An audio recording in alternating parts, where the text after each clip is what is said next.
دا موبایل نه دي دې کې ور ډېر احتیاط کوئ.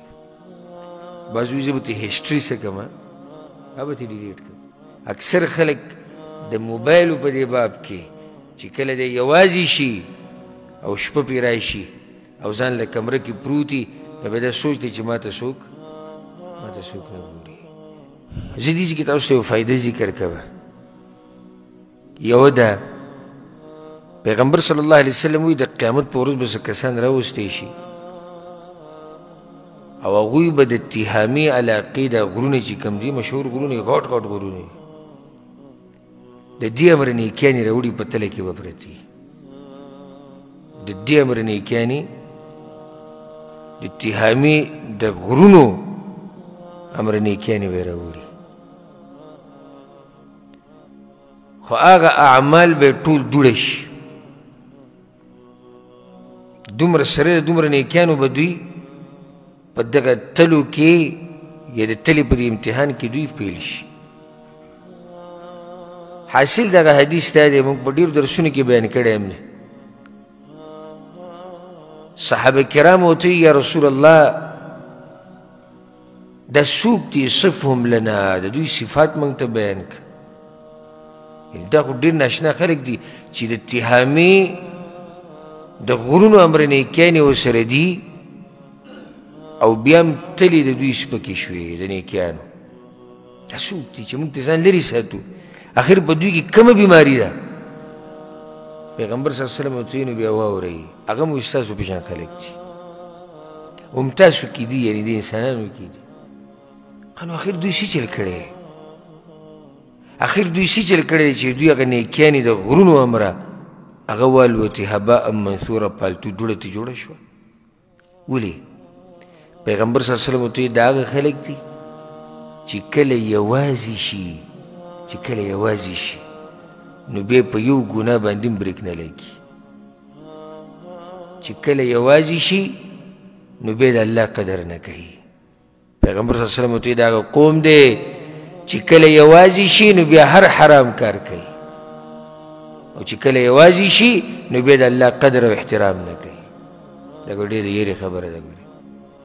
اکثر خلک دا موبایل چې نن سبا راوتي دي که نه اکثر خلک د موبایلو په دې باب کې چې کله دی یوازې شي او شپه پرې راشي او ځان له کمره کې پروت وي نو بیا دا سوچ دی چې ما ته څوک نه ګوري.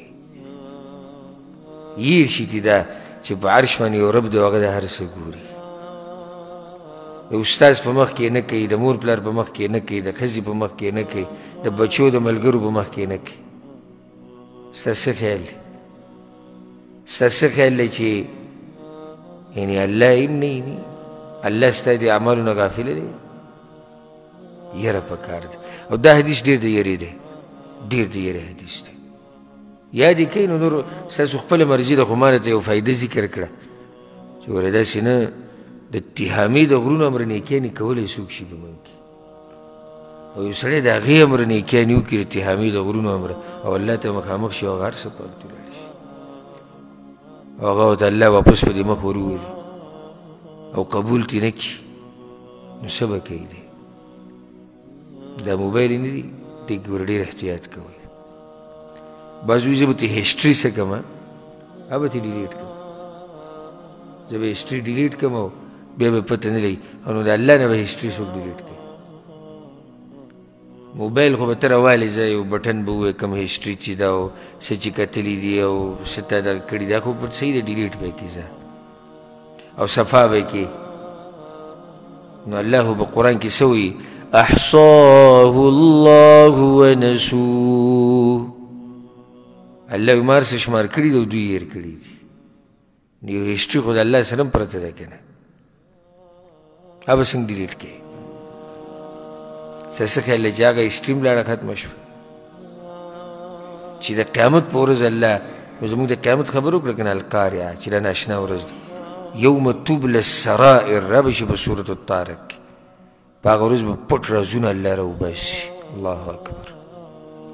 پټ رازونه به الله راښکاره کوي چې تا الله ته ودرېږي او الله راته داسې په سکرین باندې وچري چې دا ته نه پلاني ورځ و پلاني ټایم ته چې دا ګناه کوله دا ته نه او د ټول مخلوقات ولاړې. نو دا خو پرېږده چې دا شرم دا څه ناشنا شرم دی. ځکه خو به ابراهیم علیه السلام دا دعا غوښته ولا تخزني یوم یبعثون، ای الله په هغه ورځ مې ونه شرموې د قیامت په ورځ. دغه لوی شرم دی چې ټول مخلوقات ولاړ او ستا ګناه راښکاره شي دغه شان.